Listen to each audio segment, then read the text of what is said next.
जब भी मैं सोकर उठता मेरा पोपट गुस्से में तनतनाया हुआ रहता, मानो मुझसे कह रहा हो कि मुझे कब तक प्यासा रखोगे, कब मुझे रस से भरी रसीली गुफा की सैर कराओगे।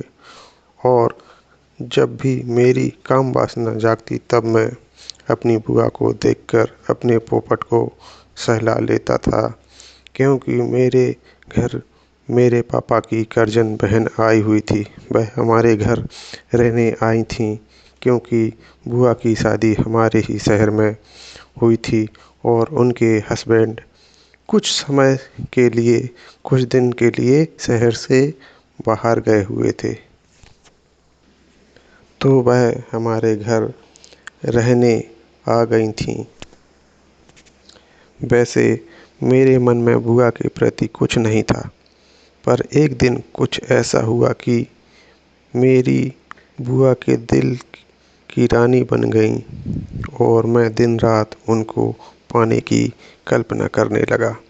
एक दिन मैं संडास करने गया था, तो मेरे घर में संडास और नहाने की एक ही जगह पर दोनों बने हुए थे, जो कि संडास अंदर से बंद नहीं होता था। एक दिन मैं संडास करने की जल्दबाजी में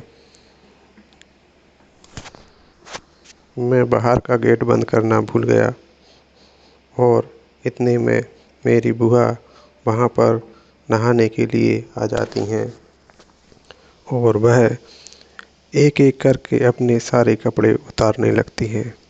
कुछ गुनगुनाते हुए मुझे आवाज़ आती है, तो मैंने धीरे से संडास का गेट खोलकर देखा तो बुआ पूरी तरह नंगी थीं।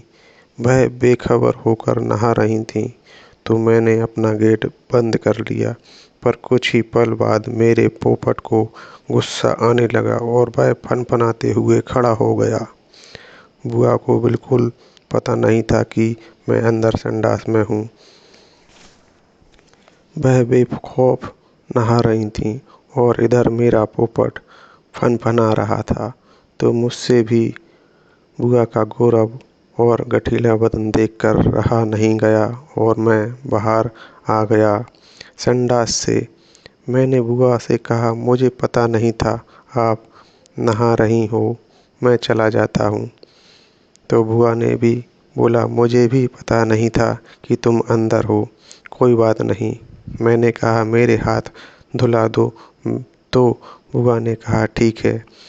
मैंने साबुन उठाकर हाथ में लगाई और बुआ ने पानी डाला तो बुआ का हाथ उनकी उभारों से हटा, तो बुआ की उभारें लटक रही थीं।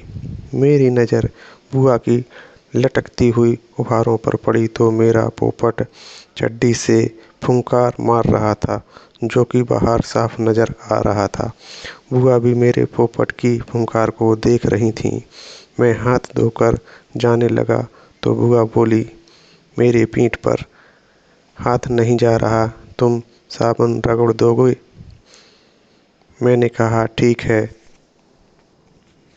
अब मानो बुआ मुझे आमंत्रित कर रही थीं कि आओ मेरी गठीली बदन को चूमो और मेरी भरपूर जवानी का मज़ा लूट लो। मैं उनकी पीठ पर साबुन रगड़ने लगा। उनकी पीठ पर जैसे ही मैंने अपना हाथ रखा तो मानो मेरे बदन में एक सनसनी सी फैल गई। मैं एकदम ठंडा पड़ गया और इधर बुआ भी मेरे हाथ का स्पर्श पाकर बहुत ही धीरे-धीरे से गहरी सांसें ले रही थीं, जैसे मानो उनके बदन में भी एक करंट सा दौड़ रहा हो। मैं बुआ की पीठ पर धीरे-धीरे साबुन रगड़ रहा था और धीरे-धीरे कंधों की ओर बढ़ रहा था। मैं धीरे-धीरे कंधों की ओर बढ़ते हुए उनकी सामने की उभारों पर अपना हाथ घुमाने लगा। बुआ को मानो जैसे पता ही ना हो, वह भी चुपचाप मेरे हाथ का स्पर्श का मज़ा ले रही थीं और वह अपनी आँखों को मीचे हुए होठों को होंठ दांतों से दबाए हुए भींच रही थीं और वह एकदम अंगड़ाई सी ले रही थीं, जैसे कि वह कह रही हो कि अब रुको मत।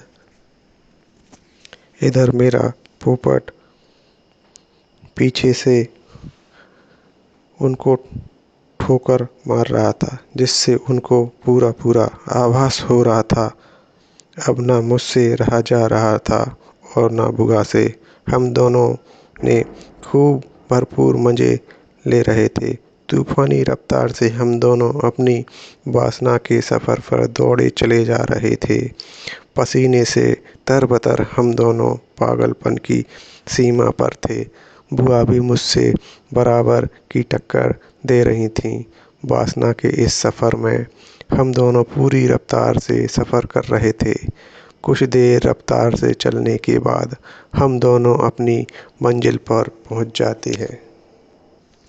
तो दोस्तों, यह थी आपके लिए बहुत ही शानदार कहानी। आपको यह कहानी कैसी लगी कमेंट करके ज़रूर बताएं और चैनल को सब्सक्राइब कर लें।